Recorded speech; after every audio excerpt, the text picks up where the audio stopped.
Hello and welcome to my home. Today I'm going to show you how to make your own laundry soap.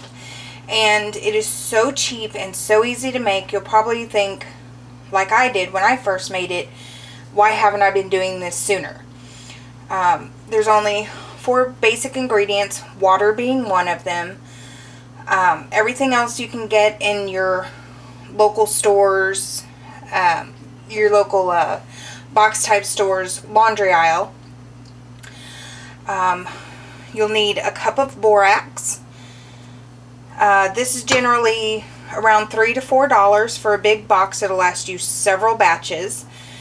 And then washing soda, not to be mixed up with baking soda. It is different. And this also runs around $3 to $4, and you'll need a cup of it as well. Next, you'll need a laundry bar of soap.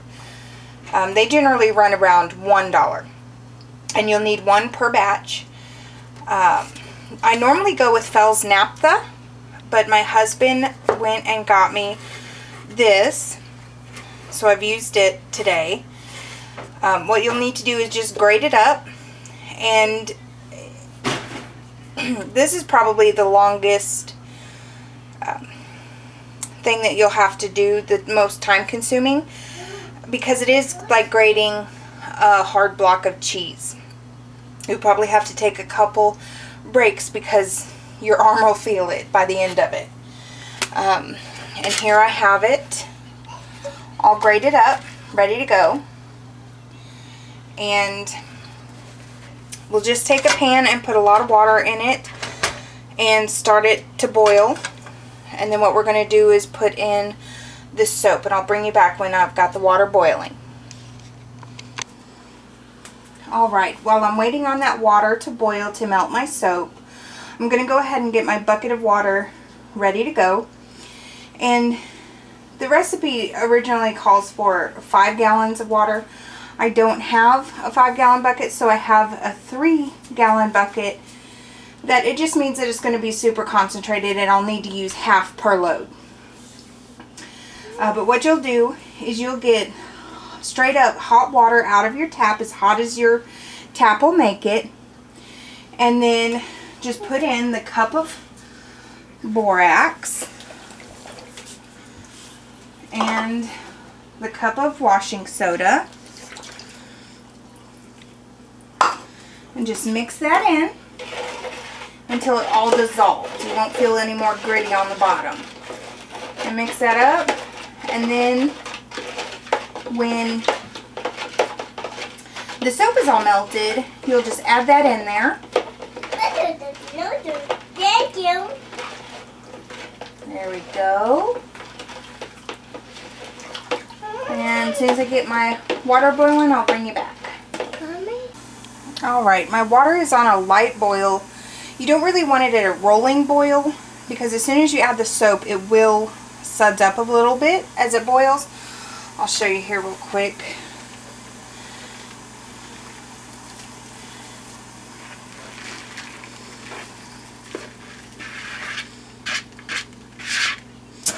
Well, it cooled off before it sudsed.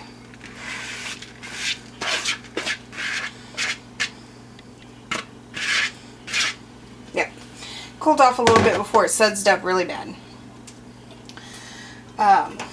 You don't want it too strong of a boil, and just keep stirring this until all the soap has melted. And you don't see any more of these clumps.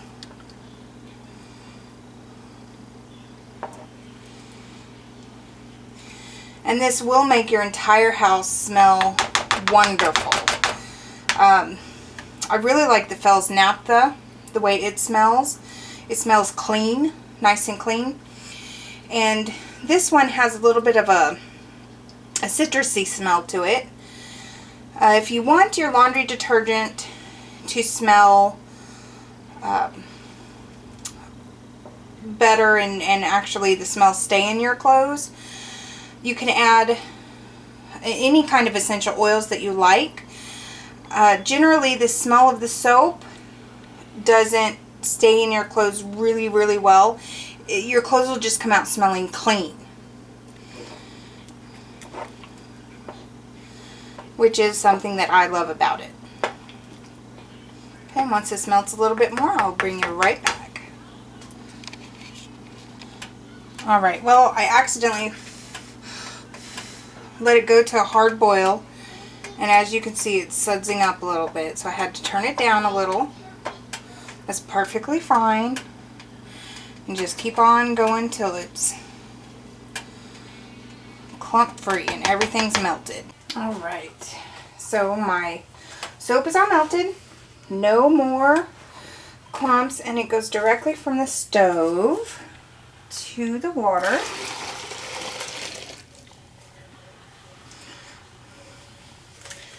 And then stir it all together.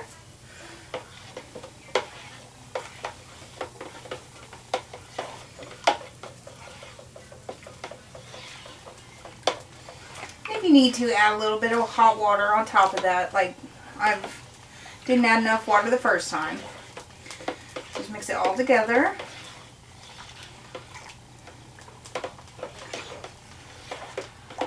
This one's pink because the bar of soap was pink. The Fels Naptha is clear. Maybe with just a little bit of a yellow tint to it. And then you'll need to set this somewhere to cool for 24 hours at least. And it'll actually gel up. And then once that happens, I'll bring you back tomorrow and I'll show you what to do with it from there. We're almost done. Alright. It has been 24 hours and it has set up. The soap makes it gel back up in it. And what we'll need to do is just squeeze, break up. We want to break up that jelliness. And you could do it with your hands, or I've seen people use whisks. Some people use spoons. But once you break it up, it won't re-solidify unless you, of course, you get it warm. Well, hot. And this is how we make it a liquid laundry soap. So all you gotta do is keep squishing it. The kids love this part, by the way.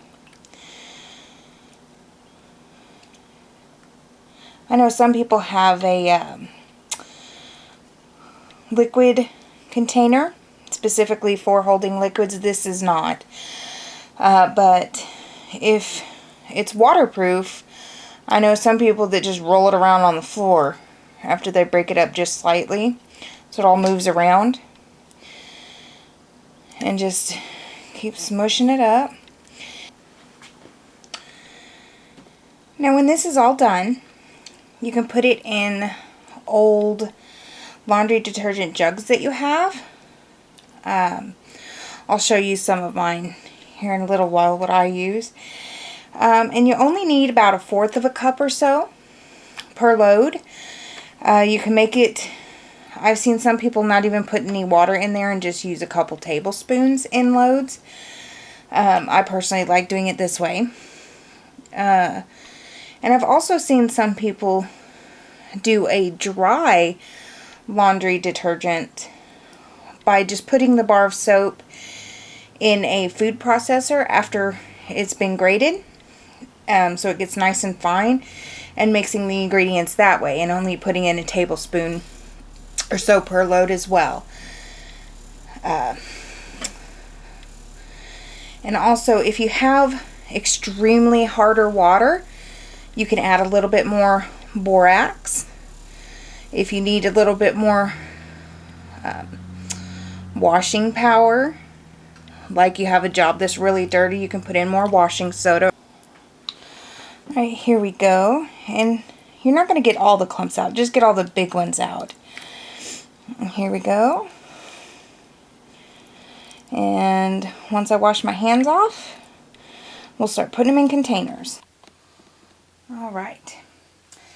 When you go to put these in bottles or for storage, you can leave it in the big bucket if you'd like. But just to make it a little bit easier, I put it in either my old laundry detergent bottles or the ones that some people give me, or this is just a 1 gallon vinegar bottle that I use as well. They tend to be a little bit more stout and not flimsy plastic. And I have found a lipped measuring cup makes this a lot easier. The first time I did this, I thought I was smart by using a ladle. It took me forever. Ooh. But just go ahead and fill those up. You will notice it will have some chunks in it. That's fine. And I'll bring it back up when my bottles are full. Alright, well there's what I filled up with just that one batch. And like I said, you only have to use about 1/4 of a cup per load. And I literally only have to make laundry soap about twice a year. It lasts a really long time. It's made for pennies. And if you have any other laundry soap recipes, which I know there are a lot out there that can vary a little bit, please leave a comment down below, like and subscribe, and enjoy.